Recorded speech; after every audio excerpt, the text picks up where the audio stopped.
Nagsampa na ng reklamo ang Department of Transportation at Land Transportation Office sa Parañaque Prosecutor's Office laban sa dalawang miyembro ng tinaguriang BGC Boys. Ang detalye sa report ni JM Pineda.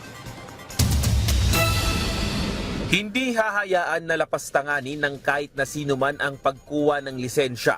Ito ang naging mainit na babala ni Transportation Department Secretary Giovanni Lopez sa publiko at mga opisyal ng gobyerno. Kasabayan ng pagsasampa nila ng reklamo laban kina dating DPWH Bulacan District Engineer Henry Alcantara at DPWH Bulacan District Assistant Engineer Bryce Hernandez dahil sa paggamit ng peking pagkakakilanlan at lisensya. Labag sa batas ang ginawa ng dalawa. Matatandaan sa pagdinig sa Senado na nabanggit nila na ang kasino mismo ang nagbigay sa kanila ng peking ID. Pero hindi nila itinanggi na ginamit ito para pumasok sa pasugalan.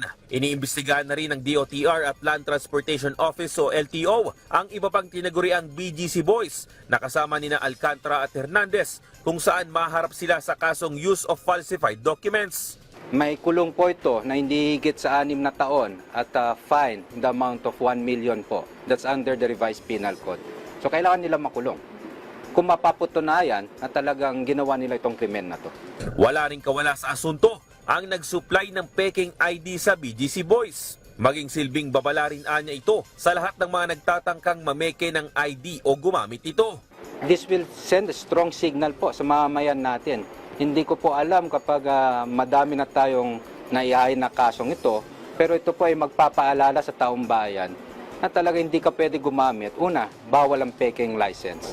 Yan po ay pampublikong dokumento. Mas lalong bawal gumamit ng peking license. At yan po ay isang krimen. This is the first time, no? Kadalasan ang nasasampahan ng kaso yung gumagawa. This is the first time that we are running after yung gumagamit ng lisensya. They're equally liable under the law so upon instructions of Secretary Lopez.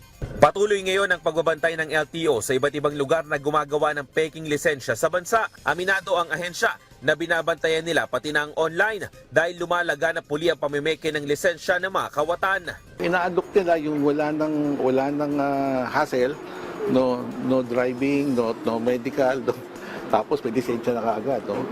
Talagang hard to believe. Kaya ating panawagan parati, wag na ho sila, yung ating publiko, wag na ho sila pumunta sa ganun.